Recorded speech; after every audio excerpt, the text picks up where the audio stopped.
everyone, welcome back to another video here on the Destinasia Studios channel.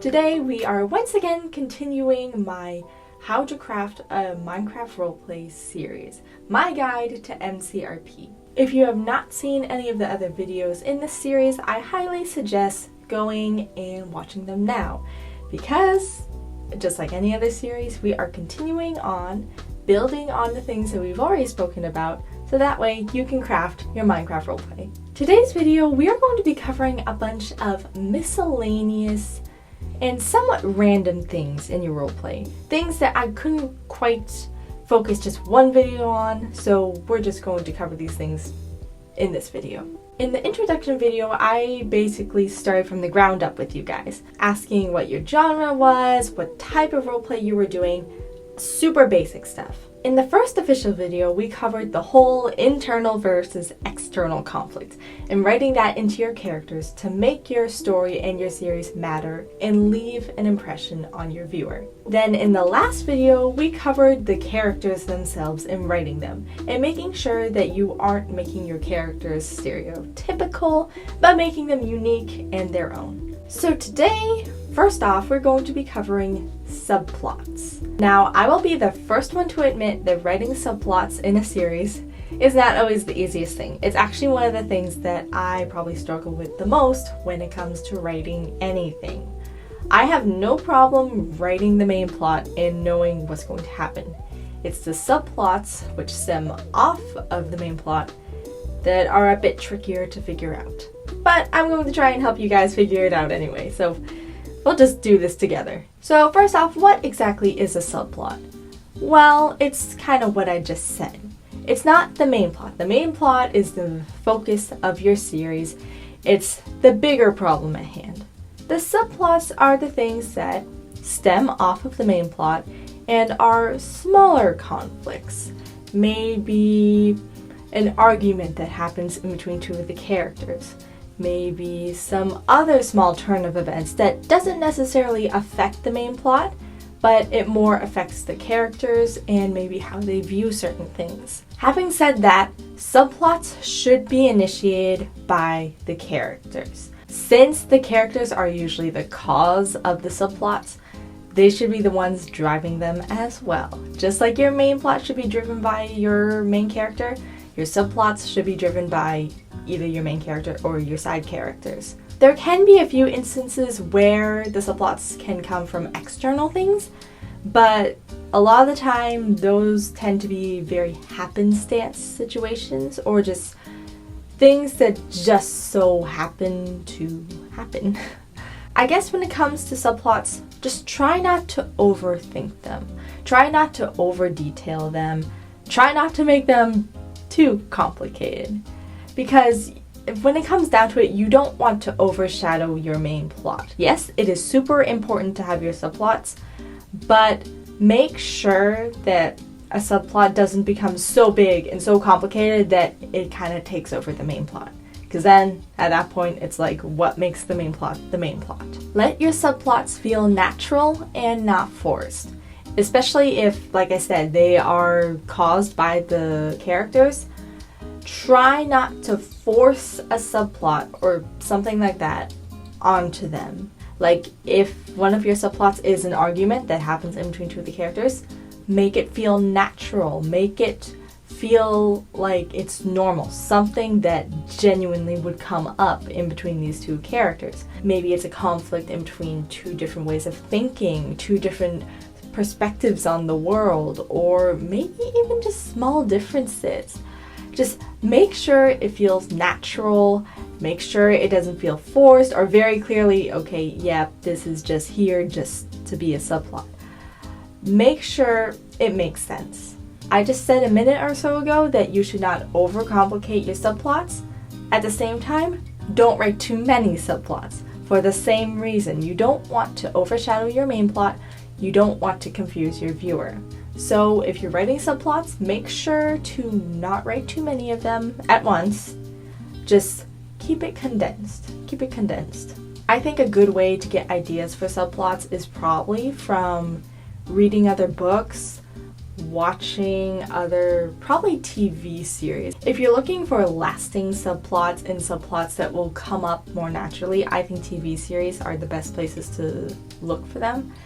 They do appear in movies, obviously, but if you really want to see a subplot maybe affect characters for a certain amount of time or have lasting effects, a TV series is probably the best place to look for one. Having covered that, let's go on to the next thing I wanted to talk about, and that is more on the work side of things. Let's talk about your upload and writing schedule. First off, the first thing I'm going to tell you about writing is finish writing your story, even writing the script, before even starting any acting, any experimentation with mods or add-ons, any editing.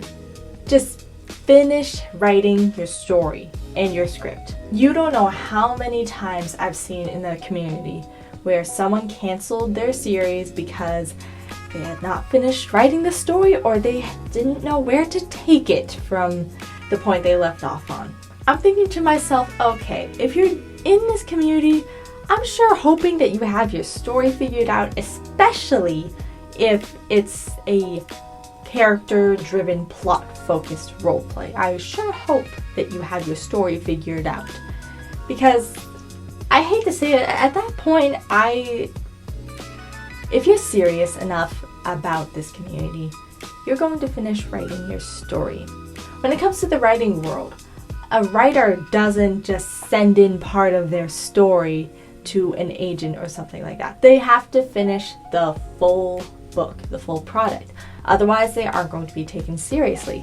And I think I almost have that perspective when it comes to even this community, where if you don't even have your full story figured out, written out, I'm not sure how seriously I'm going to take you when it comes to this. Because as I said in the first video, making a Minecraft roleplay is a lot of work, a lot of time and effort goes into it.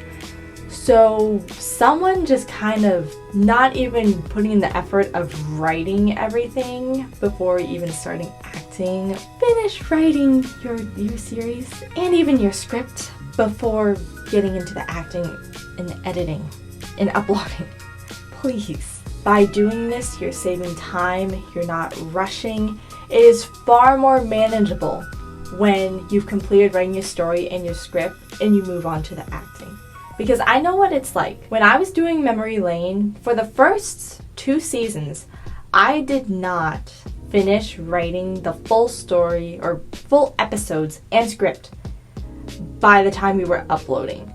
And I don't know why it hadn't occurred to me to finish doing it first. I would like to say during season 2, when we had uploaded episode 4, I still had not written the last, 5 episodes? I knew the story. I at least knew where it was going to go, but I hadn't actually written the episode and I hadn't written the script. And I remember that at the end of season 2, I was just telling Ermi Ellis, I was like, it's a lot of work. I felt like I was bouncing way too much. And that's when she actually suggested, why don't you finish writing the story and writing the script, sending out the script, and then getting to work on the acting and stuff. And I remember, I didn't scoff at it, but I was kind of like, oh, I don't know if I like how that sounds. Because if we're being honest, the idea of writing all the script first doesn't really sound fun. Like, it doesn't. I know what it's like to have writer's block, and I got it multiple times during Memory Lane. But I knew that if I just finished all the script, sent it out to everyone, I wouldn't have to worry about it for the rest of the season. And I could just focus solely on the body acting, voice acting, and editing. Because those 3 in itself just are a lot of work. Editing in itself takes hours. So having all the script and story writing done with it makes it so much easier, so much more manageable. And it feels like you're not juggling the whole universe. This actually is a perfect entrance into my second point in the work management I'm going to be talking about.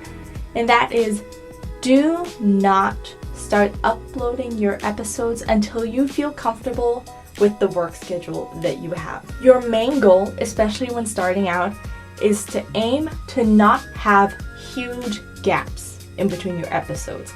Not to have a month, 2, 3 months in between each of your episodes. I feel like the main reason why this is such a problem nowadays is because people are not working ahead and getting in front of their upload schedules. You should be planning that when you are premiering an episode, the next episode is nearly done or already in the works.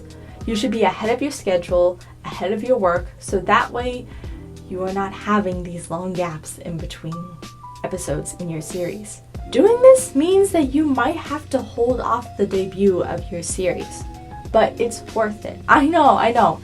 When we have our series and we really want to show to the world, we do kind of get an adrenaline rush and we just want to put it out there so people can see it. But you have to show some restraint. You have to have the self-control so that way you can tell yourself, okay, I really want to share this with the world.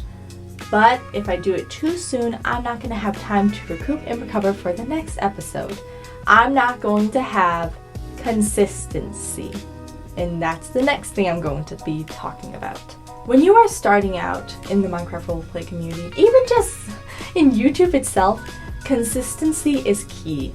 I'm going to tell you that. A lot of people here on YouTube are going to tell you that consistency is what people want. When you're new and people don't really know who you are or what your content is like, they are far less willing to hold out and wait for your content to come out. I speak from experience where if I see someone on YouTube and I see something they do, I'm going to have far more respect for the person who has a consistent upload schedule, more so than the person who has months, literal months, in between each of their episodes, even if their episodes are like a half hour long. Right at the very beginning, show your audience that you have the consistency and the ability to be in control of your series. Further down the line, then you can afford to have the slightly longer gaps in between your episodes, because by then you will have a track record for yourself. People will know you, people will know your content. By then, people will know, okay, I know what their content is like, and I know I'm willing to wait for it.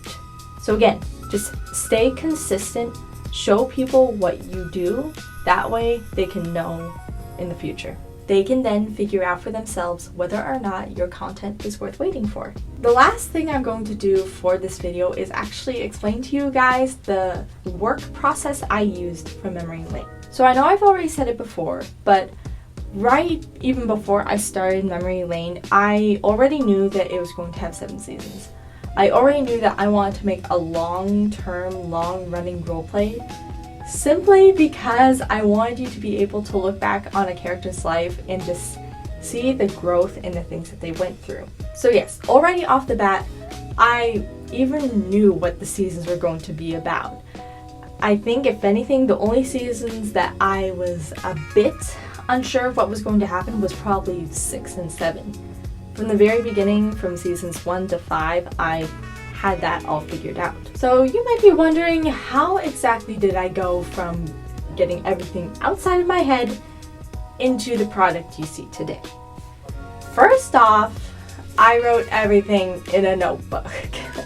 This notebook contains all of the episodes for seasons 5 through 7. I unfortunately do not have the notebook that holds seasons 1 through 4. I threw it out a long time ago.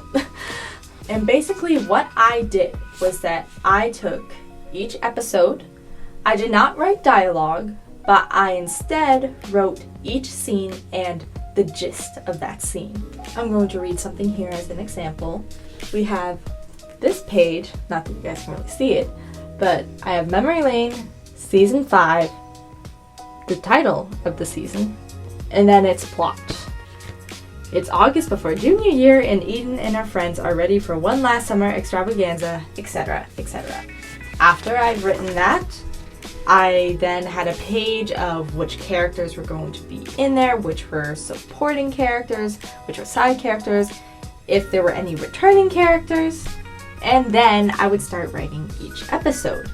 Again, I would start with the same format of the series, season, episode 1, best summer ever. And I basically just started writing it. So number 1, Zoe's on the phone with Finn while she packs. She's completely organized while Finn isn't. Number 2, Eden double checks her luggage. Sandra and her talk of their trip, first to Madeira, then Tokyo, and lastly Hawaii. It's strange that Petra invited them. So already at the end there, I kind of implied what Eden's thinking. And so that way, when I am done writing the whole season and I go back to write the script, I kind of already know, okay, this is the vibe for this scene. Let's start writing based off of that. And I did this from seasons 1 all the way through 7. I started out with it and I ended with it. And I liked this process. I felt that it helped me stay organized. I'm trying to imagine what it would be like if I didn't use the notebook method. And I personally think trying to write the script just based off of things in my head would have been a nightmare. So already having like an outline of each scene helped a ton. And so it was after writing the scenes, writing the script, I would then send out everyone's lines. I would underline everyone's lines so that way each file I sent was only theirs. So that way it was much easier for them. After all of that was done, then we went into the actual game. We went into Minecraft and we started our world building. We started our mods and add-ons testing, making sure that all worked. And then we started our body acting. Usually somewhere in the middle, that's when we do our voice acting, but just trying to stay ahead of the game and staying ahead of the schedule. There were so many days where we would only film or record certain scenes in body acting, but I would already be putting together conversations that were done in voice acting. Because most of the time I would ask everyone for their lines way ahead of time. So that way once I had the body acting, I could just piece it all together, edit it, and it would be done. Don't get me wrong, it was still hours of work. Like there were some long editing sessions, but by writing the scenes and the scripts and having that all done away with from the very beginning, it made it a lot easier. So yeah, if you want to take away something from this video, besides writing the subplots, it's just staying ahead of yourself and staying ahead of the schedule. Be willing to do a little bit of extra work for more comfort and leisure later. I always had the mentality of rewarding myself. So if I managed to get an episode or so done early, I would let myself take a little break. Just try to find ways to be consistent. Be consistent with your series and with your channel and with your audience. But I think that's about it. I hope this video helped you guys. I think I can say that finally after this video, I'm going to be diving into the actual game of Minecraft itself, telling you guys all the add-ons and mods I've used, the world, giving my recommendations. I'm looking forward to that. I'm sure you guys are too. And I think that's about it. I'll see you next time.